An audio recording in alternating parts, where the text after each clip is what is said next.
Hey everyone, Mario Carrasco here, host of New Mainstream Podcast. Today, diving into dynamic world of sports with a visionary guest, Jesus Chavez, co-founder, CEO of CABRA Sports. Jesus, great having you on here. Hey Mario, excited to be here and talk about sports. How fun is that, right? I tell my guys all the time, or the Yeah, team all the time. I'm like, we're lucky enough that we get to work, and every day we talk about sports.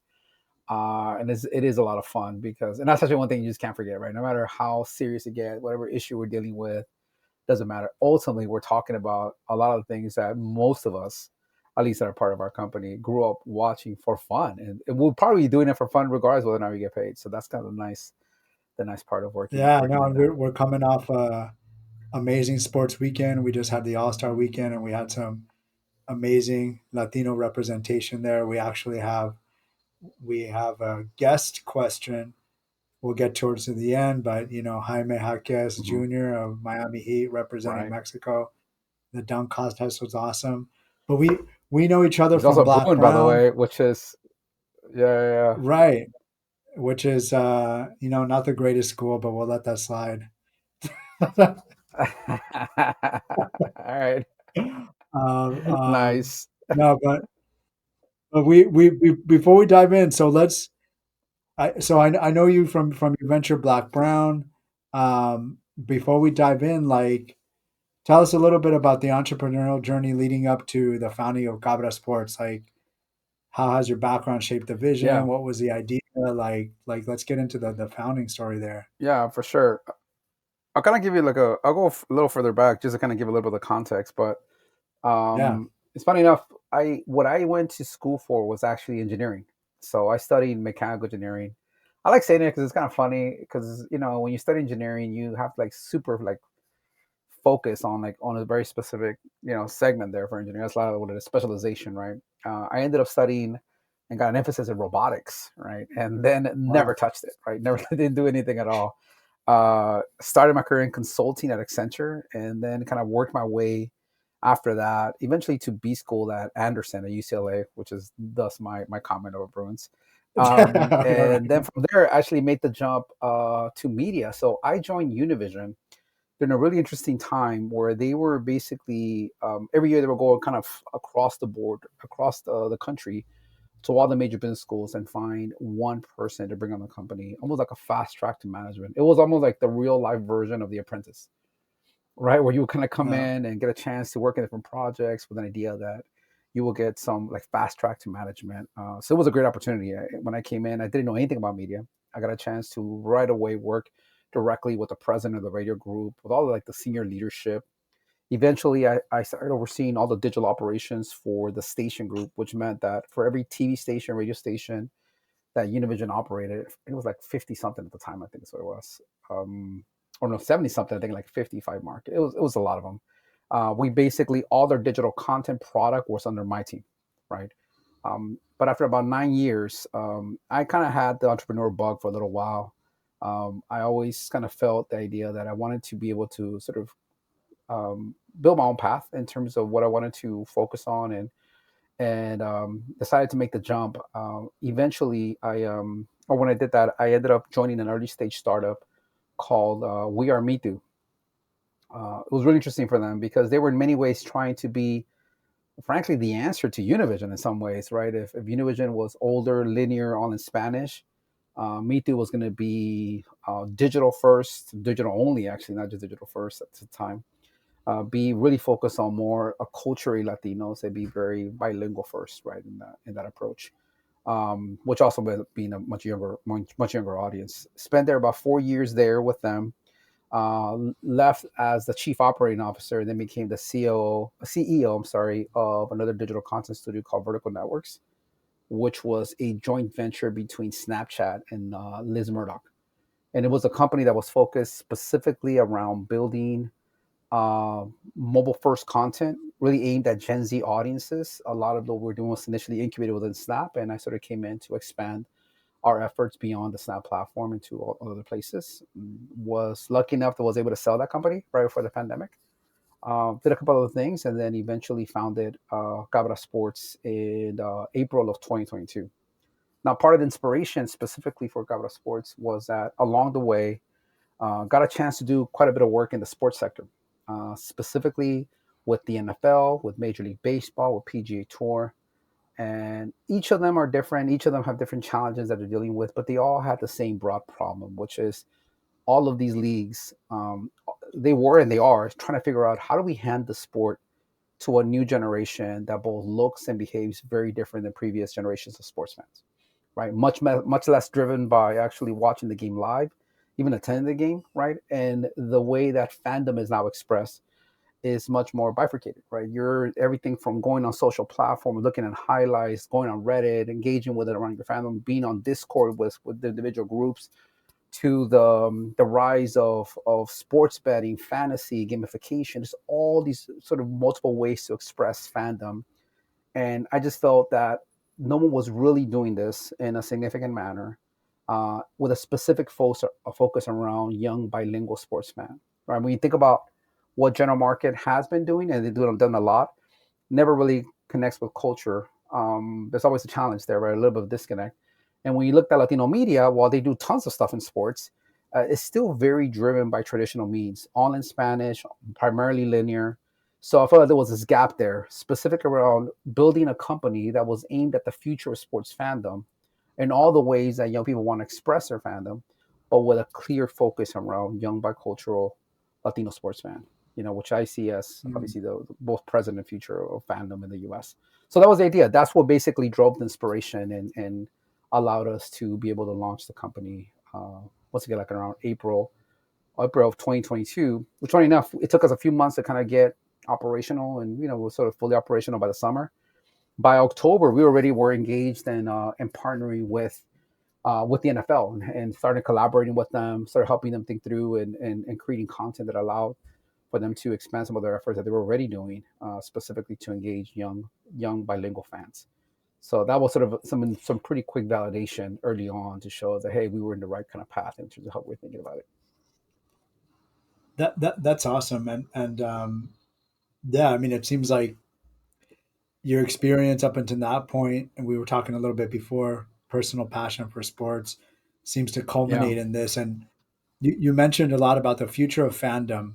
So for people that are not familiar, right, Cabra Sports, redefining that sports experience, you're talking about social, you're talking about Discord, yeah, specifically among multicultural audiences. Like, um, yeah. I'll explain a little bit what does that better in terms mean? of what it is that we're building.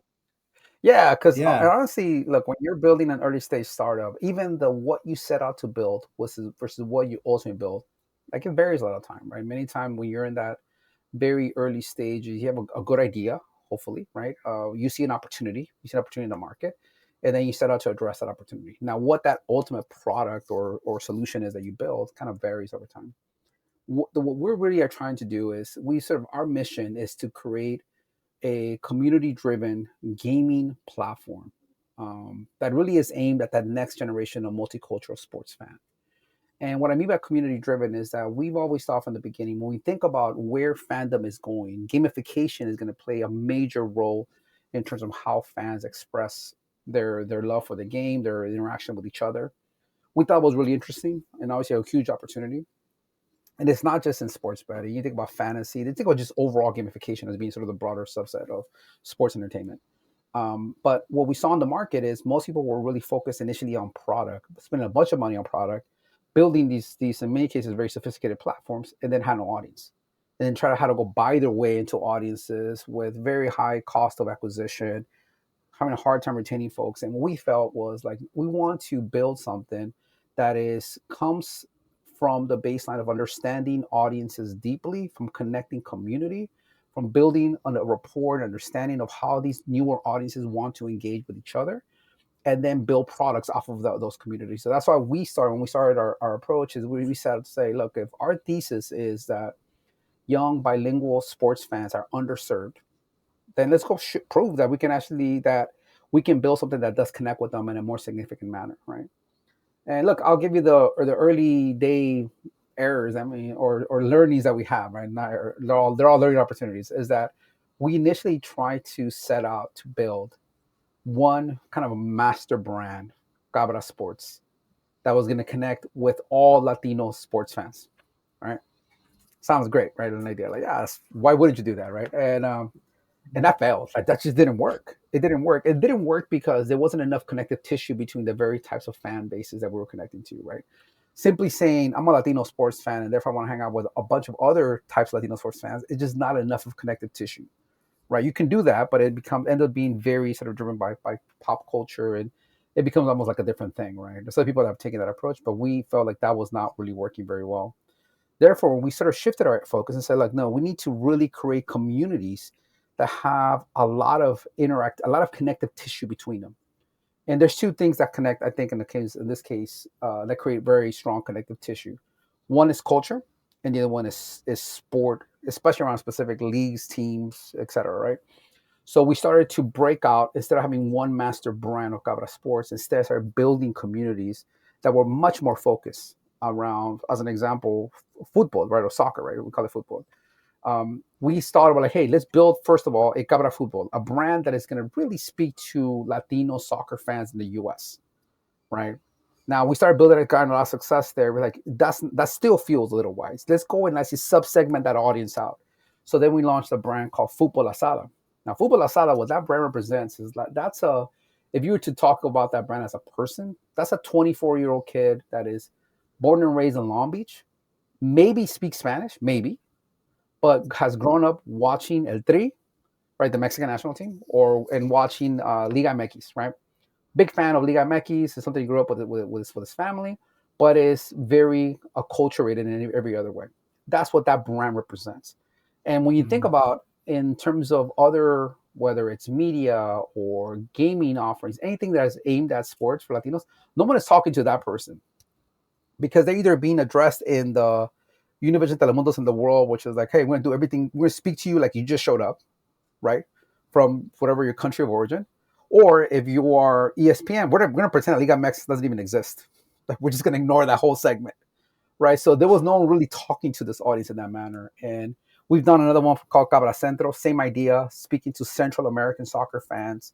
We have one called Cabra Next, which is for that next generation of football fans and athletes. And then we've done the same thing on Combat and also with End Zone, which is our football account. So we basically build tighter communities around very specific types of sports fan. And the idea is that as you're sort of break into categories, then eventually you start separating those categories out like into more smaller communities that are all have high touch points, high points of connectivity between each other, right? You could see a world where instead of having End Zone, which is our football brand for football fan, Latino football fans, we'll have one for the Raiders and one just for the Cowboys and one just for the 49ers, right? Like that's big points of connectivity between fans of the same team and also with shared culture, right? And that's what we're talking about. So we started that. We've been building that. We've had a lot of success in doing it. And now we've been taking all that momentum that we build around audience and community to start and actually launch our first actually gaming product or gaming offering called Cabra Gaming, which started with on the soccer side, specific around building the first that is that we know of its kind, a digital quiniela. That is, it's a pick'em game for those that are not familiar with what that is. That it started with Liga MX. We did some stuff around the NFL as well already, but that's been having quite a bit of success for us because we're taking culturally familiar games, digitize them, and bring them to like a new era. That was That's the amazing, short and version of the answer, Mario. no, I love your description of that persona for Hmm. the football asada, right? Yeah. It's a manifestation of what us in the multicultural marketing and research have been trying to say for a long time. Like Hmm. Latinos are complex, multidimensional, differences Right. in generation, and I want to double click into that a little bit. Like you have a really interesting purview into how fandom differs among the Latino community generationally. Hmm. Can you point to some of that? Like you mentioned the young Latino fan, Hmm. maybe not speaking Spanish, but they Right. connect to El Tri, the Mexican national For team. sure. What are some other interesting generational differences you've seen for fandom of specific sports that you can give us like examples of? Yeah. So we just finished being actually at the Super Bowl a couple of weeks ago our team was out there. We were lucky enough to have a partnership with Toyota as part of a week long kind of activation, helping really bring to light a lot of how Latinos are influencing the game both on and off the field, which include a number of things. It included everything from hosting this panel where we had Anthony Munoz, who's an NFL Hall of Famer, Diana Flores, who is a brand ambassador for the NFL. She's also the captain and quarterback for the Mexican national women's flag football team, and the senior vice president of consumer or global brand and consumer marketing, Marcia Solis. Right. So we kind of chance to kind of talk a lot about these different things. As part of the activation, we kind of did some content around specifically tailgating culture and how Latinos are Mm. bringing that tailgating culture to life and kind of their approach.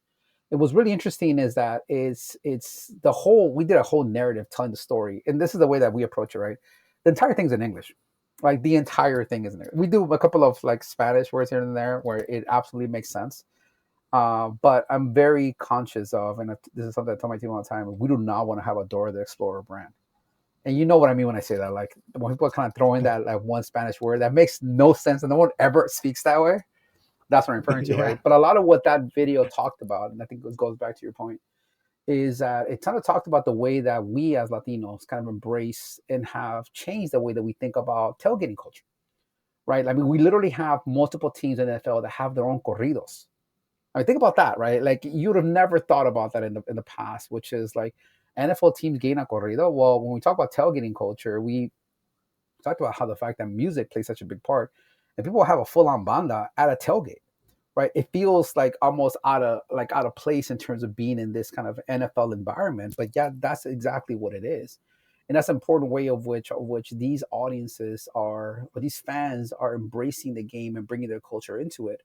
So in many ways, it feels very familiar. Like that, be like, oh, but yeah, it's very common to all Latinos. Like that's something like music and banda. Like yeah, and then you turn around and you're like, well, where are these then younger audiences engaging with the sport? Where a lot of that is being driven by how they're engaging with the sport on social platforms, how much they're embracing things like fantasy and other kind of gaming offers. This is why we're placing a lot of our bets there.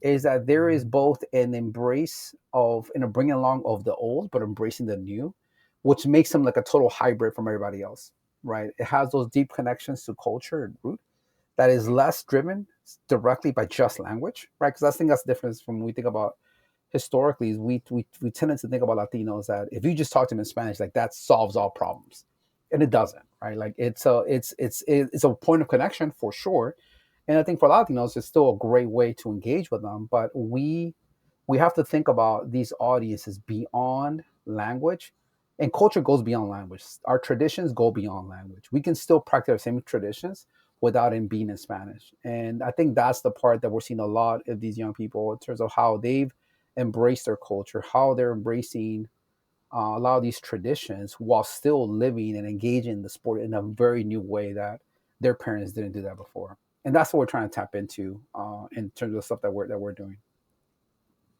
Yeah, I love that, and I had Javier Farfan, NFL, on, and he Yeah. was talking about.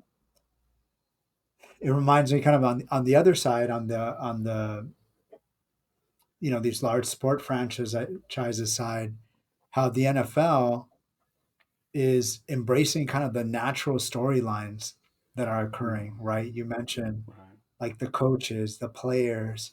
Yeah. I think We're that's in a cool great too, time in right? Like terms yeah, of evolution of the role that Latinos are playing on the field. Right, we've been fans for a while, exactly. but the role they're playing on the field, yeah, Isaiah Pacheco, like literally this first. I mean, look at this dude. His very first 2 years in the league, plays wins two Super Bowls. Like, and it's Right. not just like a role player. The guy can ball. Like he is in the middle of it all. Right, Puerto Rican dude. It's just great to see. It really is. Having Latino players that are Yeah. playing a significant role. Fred Warner on the other side, the linebacker for 49ers, same thing. The guy is a complete game changer, right? And you're having this contribution of Latino players on the field that only adds to the connection that we as Latino fans already have with the sport. 100%. And talking about the leagues, I mean, I know you have the numbers, but like you're talking about the future of fandom. Um, the economic impact is massive, right? In terms of what Yeah. these fans what Latino fans represent. Can you break it down? Give us some high numbers. Like what are you telling the NFL, NBA, Yeah, I mean, I MLS, and think telling them, this hey, here's what happens. right. Look, I think there's a couple of things to sort of think about in this case. One is that you're talking about an audience that is, I think there's a couple of ways I think about it. An audience that is younger, right? That is younger, much younger than the general market. That is already currently spending more money in sports than non-Latino, about 1,300 versus about 1,000 a year, give or take, and a combination of everything from merch, et cetera, right? But probably most important is that about 40% of Latinos consider themselves avid sports fans, which is almost like 2x versus non-Latinos. And that's a really big difference because when you think about sports consumption, when you're an avid versus casual fan, it just makes the complete difference. Like Super Bowl is a great example. Super Bowl is an awesome event that really has massive, massive appeal, right? You get a lot of people that show up, they want to show up literally for the commercials, which is great for the advertisers, but it doesn't necessarily always translate to avid fandom. Now, the idea is obviously, can you take some of those and start bringing them more and more? But when you have a fan base like Latinos that is already significantly more likely to be an avid sports fan, it just has a lot more opportunities for you. And then when you think about an audience that currently is already, close to 20% of the US population with a purchasing power, I think estimate about $3.2 trillion. Like that's super significant, right? I was actually, and even thinking about this, I was looking at some of the data that some of the leagues report. I think the NFL right now says is around 31% of their current fan base are Latino. I mean, 31 million. I'm sorry, of their fans are Latinos in the U.S. Like that's a massive number. That's a massive Yeah. number, right? And when I started looking around, actually on the NFL, what's interesting is when you look at it as an age breakout, we know that the younger you go, the more multicultural you get. Right now, for fans that are under 30 years old, the majority, over 50% of those fans are not white. Just think about that. And then the biggest segment within that are Latinos, right? So that's when we start talking about the opportunity. Where does it come from? Where is it growing? Like if these leagues are not thinking about, which they are, by the way, every day, how do we solve for better connecting with this fan base? It's going to be a tough time for them. And I think all of them in different ways. NFL with Javier, I'm sure he talked to you about the work that they've done for La Cultura. A lot of our work that we did with NFL has gone through Javier, so he's been great partner to us. But all these leagues are thinking about that, and I think we're getting to the point where not only are you thinking about this as a special initiative, like a initiative that's just for the kind of the multicultural side, but really as a growth strategy for the entire league, right? And that's why I get excited when I see someone like a Marissa Solis, who is the SVP of Global Brand and Consumer Marketing, that she's the SVP of Global Brand for the NFL, not for the Latino version of the NFL, but for the NFL. And I think you need that kind of multicultural DNA at the highest level to help these leagues continue to think about this, not just as its own kind of special initiative, but at what's going to drive the growth in these sports going forward. I think that's the sort of change of the chip that needs to continue to happen. And that's what I even started thinking about the international opportunities because there's tons of those. I'm just speaking just pure in the US. And that's almost the case across I think all the leagues. I mean, I was looking at some of the numbers, which I always find interesting when they start looking at for each league, what is the percentage that is avid fans are Latino versus other areas. So look, I'll give you a couple of them. MLB, in terms of avid fans, 36% are Latino versus 24% for white non-Latino. Right. For the NFL, I think it's 45% avid fans are Latino versus 37% for white non-Latino. Like we're just, and dude, I'm sure you know it from like just spending time with family. Like we love sports. Latinos, we love sports. Like it's a big part of how we experience family, how we experience our culture. Is even frankly the name. I'll give you a quick anecdote. The name of Football Asada, where that came from. We were having this whole conversation. It was actually one of the initial names that we're kind of debating of what to call the company, right? Because when you go through the process, obviously you think about a lot of things, right? And by the way, the reason it's called Cabra Yeah. Sports is we were like, hey, we're going to build a company that is aimed directly at who we consider to be the goats, right? The greatest of all time, sportsmen, Latinos. So let's call it Cabra Sports for that reason, right? Which is obviously Spanish for goat. We have, at one point we were like, maybe we should call it Carne Asada Sports, right? Oh, like let's go like hard on culture. But like, yeah, no, maybe it doesn't really quite work out. But the thought was like, look, what are the places where Latinos are consuming sports, right? What are the venues, the places? And you think about the African American community, and barbershops just play such a critical space for that community, which is great. You even think about the sports bar, which is kind of what Barstool really captured. They captured that sort of culture as sports bar, and like it's a lot that they do that I actually love their strategy. Although I don't love the product, I kind of dislike the product, but I love the strategy. They have their focus right of what they're doing, but they kind of capture that, and not. But that's not really for Latinos either. It's not really so much the sports bar. Like for us, we Yeah. consume our sports experiences happen in our backyards over at carne asada. That's where it happens amongst family, amongst friends. So our thought was like, let's build a brand that is meant to capture that essence of talking about soccer over a carne asada. That's why the name is called Football Asada. That's great, and I think it's a good transition. You're talking about the sports leagues. That data, I've heard it for MLB. I hadn't heard it for the other brands, which is amazing. Mm-hmm. Um, in your opinion, like what are sports leagues doing well to capture Latino audiences? And one of the things I liked about your websites, right, going beyond heritage nights, I want to share a personal anecdote. Me personally, basketball is my sport. I love the Mm-hmm. NBA. I always have. Me and my cousins, Laker fans, die hard. I actually went and saw the Kobe statue the first night it opened up. Oh I wow. went later in the night. I wasn't there in the morning, but I went late at night.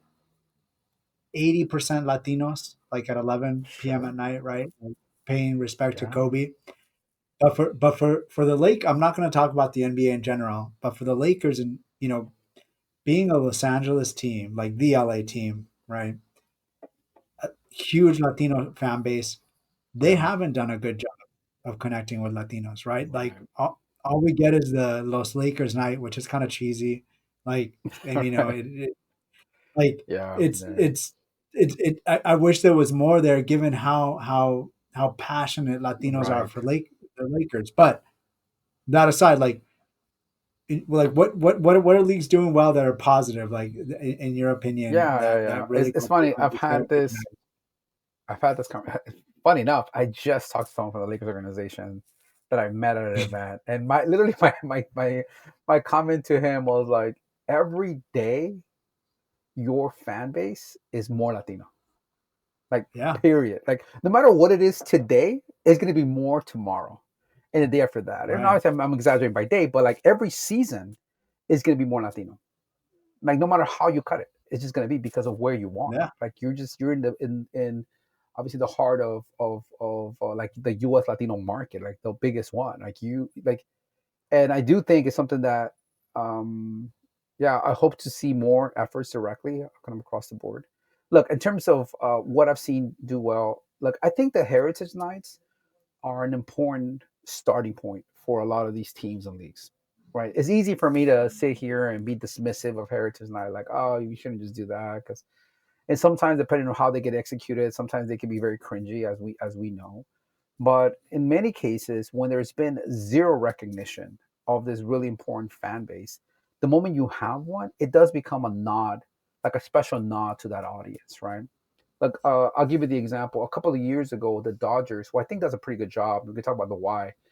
The Dodgers, for the very first yeah. time, did a Salvadorian Heritage Night, right? They did that. And look, when we start talking That about was huge. underserved or overlooked audiences, part of the reason why we launched Cabra Centro is I was adamant, like, hey, we like if we think that bilingual Latinos are overlooked in any way, which once again we've proven that they have been, Central American bilingual fans, oh man, like they just completely get ignored, right? But when they had this night, Salvadoran Heritage Night, yes, it's one night of the year, but it meant a lot for that community. It was like a finally an acknowledgement that yeah, we know you're core part of our fan base. We want to give you some love, and it became a great kind of a kickoff moment to start building more of a tight relationship with that community. I think what I get concerned with is that when that's all you do, and then once a year you're going to talk to me or acknowledge that I'm here, I think that's where it becomes problematic, right? We were directly involved in helping some of the work for the LA Kings and that they did around, actually, I think it was Salvadorian Heritage Night and also they had a Mexican Heritage Night. Both were really successful for them. right? So they're also having the same kind of conversations. How do we become more proactive and engage in this community?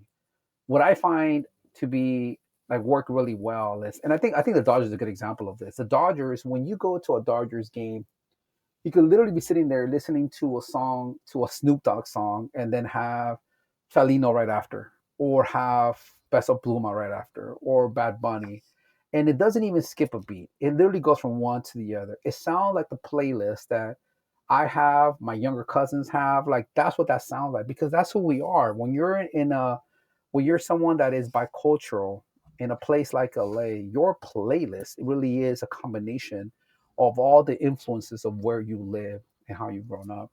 And I think I would love to see more of that happen in a lot of these sports. The advice that I give to people, especially let's just focus on LA for us for a second, is like all you have to do is have much more of an LA lens, and by definition, it will be much more Latino lens.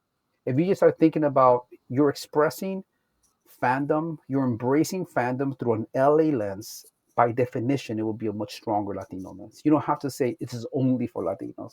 It's just what it is. Like it's just a big part of what it is, and that's what I want to see more of in terms of the leagues doing more to embrace. I think you've seen cases where, of course, you have players that are sort of coming into the leagues and they bring a lot more attention. That helps, of course, but it can't just be limited to the players. I think it's embracing the fans. And from our perspective, we're building a company that is almost independent of whatever happens on the field because we're really are about the fans. We try to, and the reality is we all are fans.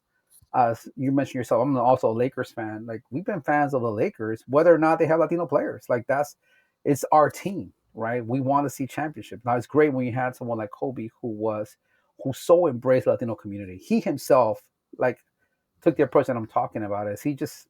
I think he did such a great job of saying like this is part of my fan, this is part of my community that supports me, and I think he did a really good job with that the entire time. But I think that's what I like to see teams do more, leagues do more, is taking more of an approach of saying this is a core part of our fan base. We need to weave this into everything that we do every night of the year, not just some nights, so that it feels like is representative of those cities, of those communities that support us. And I think if you do that, that will go much further than having a once a night celebration, which are important. It's a great once again starting point. And I think a lot of teams need to do that and see some success to get comfortable because many times you just don't have the type of involvement in the organizations yet from leaders who really do understand this audience well. So there is a little bit of you got to get a little bit of proof before you can go a little bit deeper. So that's why I think they're important.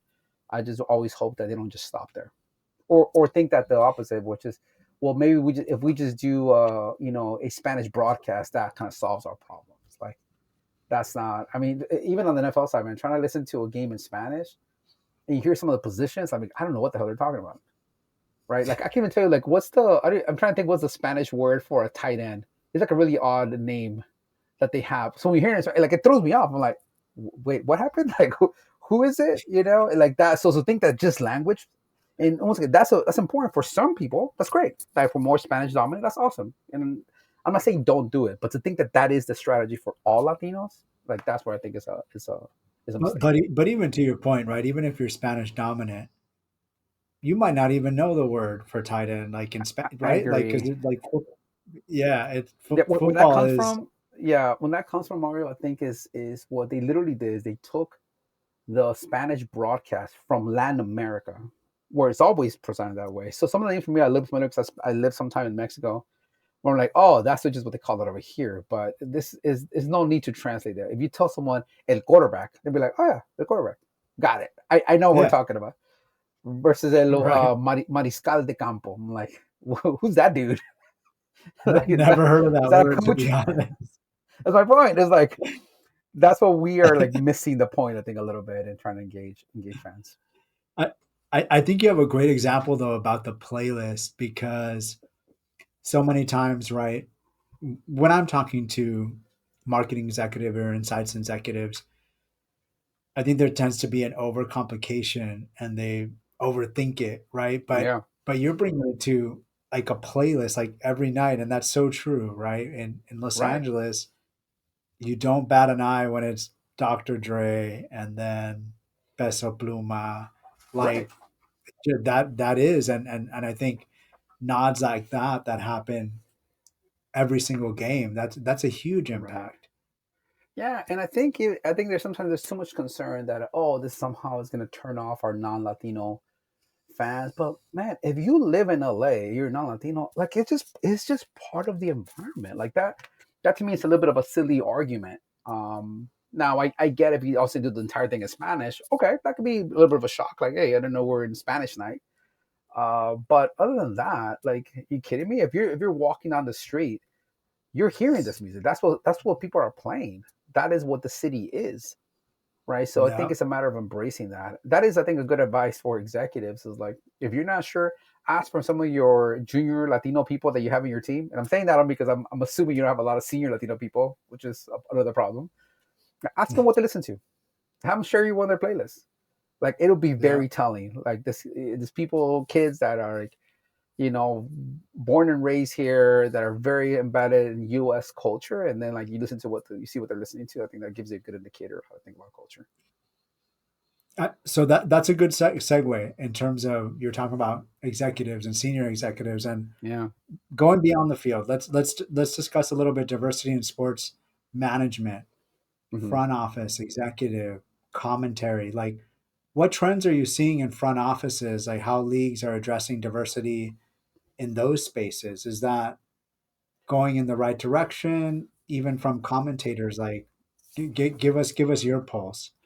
Yeah, I mean I think it's probably still, and I would need to think about it more about individual leagues, but probably still a mixed bag in terms of how much progress there's been there. Like, I think the ones that are probably most that we hear about the most is probably the NFL and a lot of what they try to do in terms of try to diversify their coaching staff. And I think every couple of years it seems to kind of pop up again as a bigger issue than others. A lot there has been done, of course, to try to help diversify the amount of African American leadership that it is at a team level, especially with head coach, for very obvious reasons. I don't know if there's been enough attention given to other groups, including Latinos. We've seen very recently, I'm blanking on the name right now, for the Panthers. I think it's the coach of the Panthers, right? Who's Latino, who just got hired, but I'm blanking on his name. I can't think of his name right Is it now. Flores? I know last name. No, you think about Brian Flores. That's not it. No. I'm blanking on his name, but there's been some movement there. I think that's important. It's important to sort of look at the way that we are showing up in the game in all aspects, right? It's not just as players, as fans. I think one of the things that, because look, I think a lot of these roles in terms that end up in leadership positions for the different leagues, I think being a player itself, being involved in the game, is still a big pipeline for a lot of these overall opportunities, right? Mm. Doesn't mean that it all goes from professional athlete to that, but a lot of people I think that are involved played the sport many times up to collegiate level, maybe weren't good enough to go to the professional, and then kind of work their ways into these different organizations. So the more, I think part of it is the more that we can do to help increase the pipelines of Latinos within the lower ranks of the sports at each level to continue to increase from high school to collegiate to professional to be against. I think the more we're going to have more contribution of Latinos at these different places.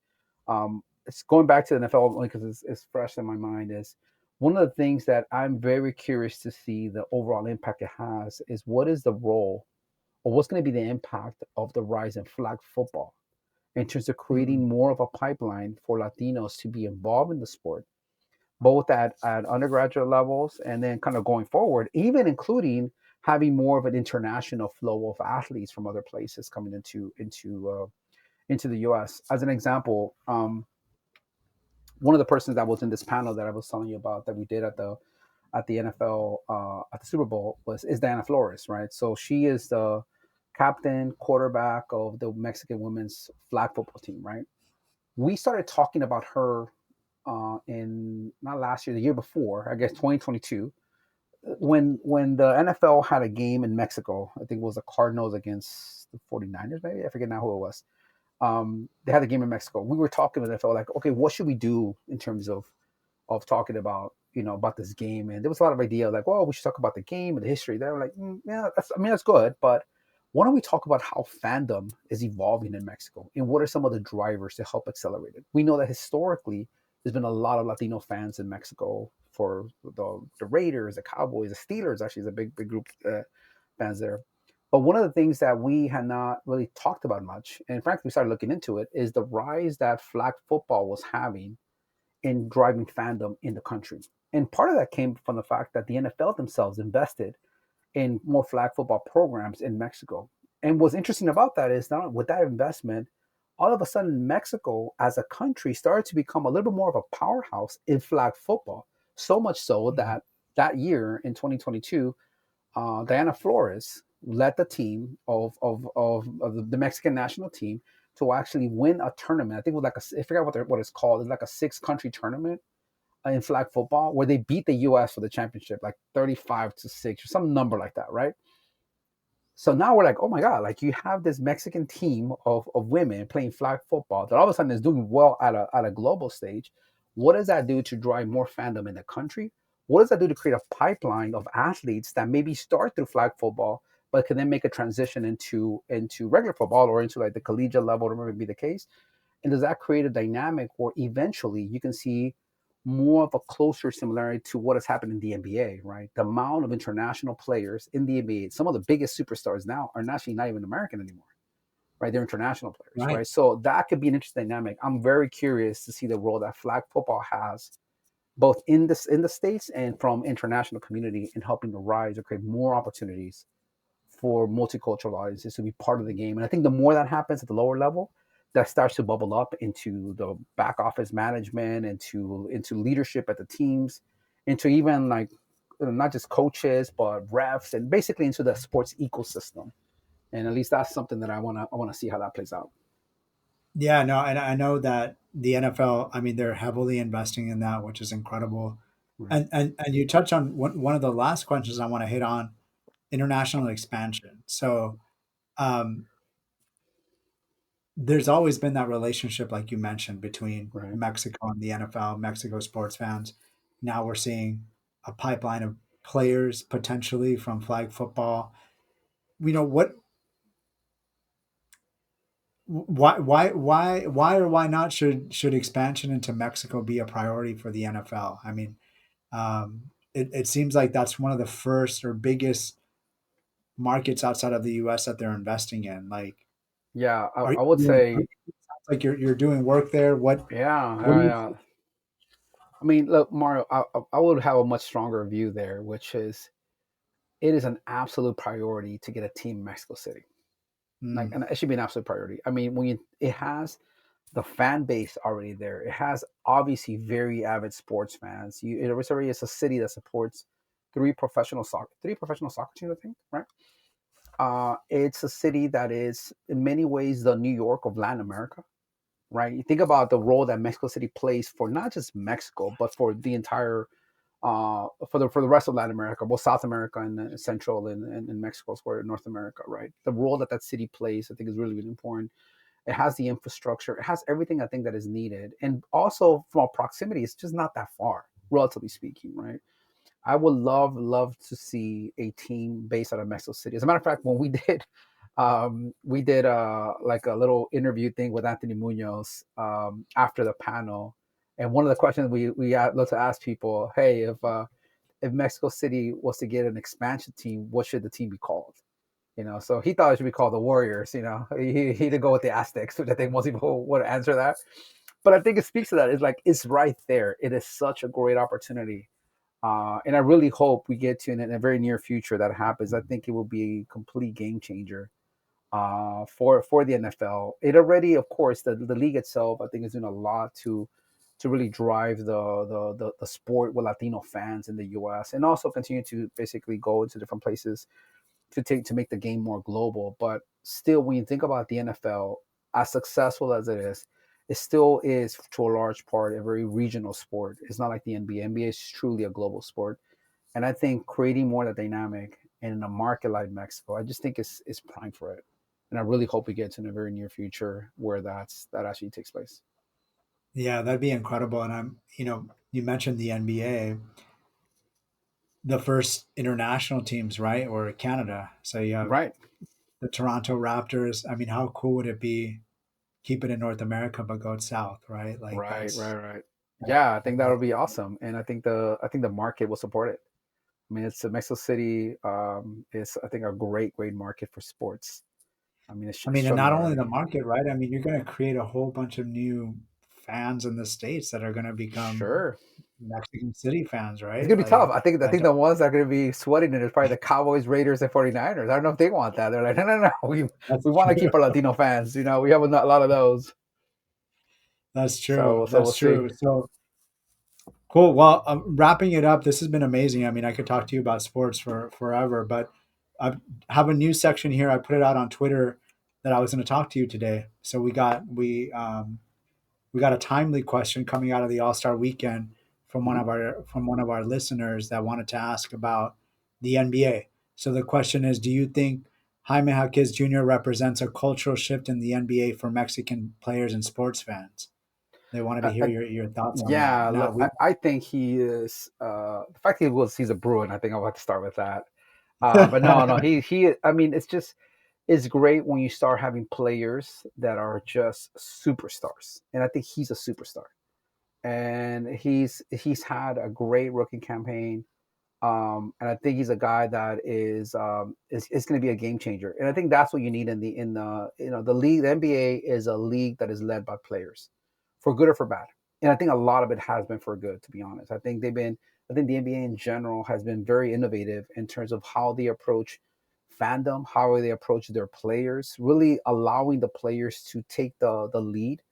And I think it's harder many times because for a lot of the other sports, it's always about team first, team first. And in this case, NBA has done a great job of doing that.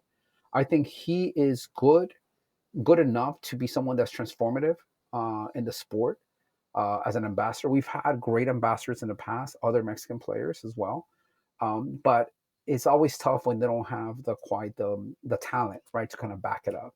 So, Yeah, for example, like, I'm thinking of Juan Toscano Jr. Right, he is great. Like, I love that a couple of years back when the Warriors won the championship, he was walking around with the Mexican flag.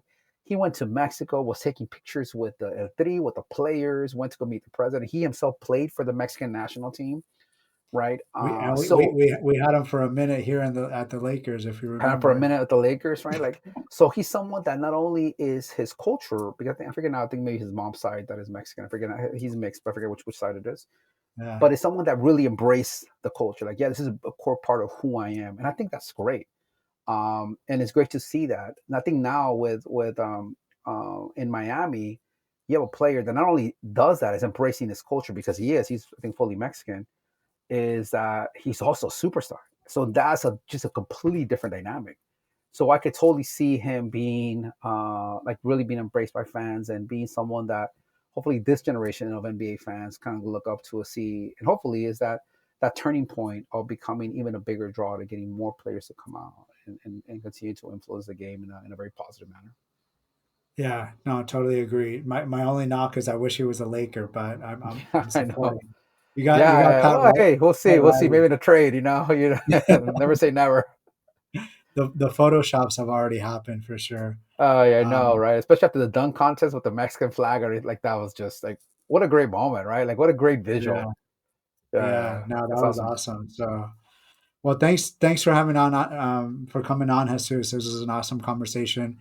If people want to connect with you, well, one, I guess if you could drop all the socials that we can follow you. I follow the Cabra Sports. I think I follow the football, soccer, and your UFC Yeah. one. Cabra Um, football. Our main soccer one is called Cabra Football on Instagram or TikTok, and then Cabra End Zone, which will be our NFL one. Those are great. You'll find the rest of our links from those two. And for me, best way to connect is LinkedIn. Jesus Chavez is. You'll see Cabra Sports associated with that, so it's pretty easy to find. awesome. All right. Thanks again, and thanks everyone for listening. Thanks to everyone listening in. To get more multicultural insights, check us out at thinknow.com and follow us on social media. You can also subscribe to this podcast on your favorite platform.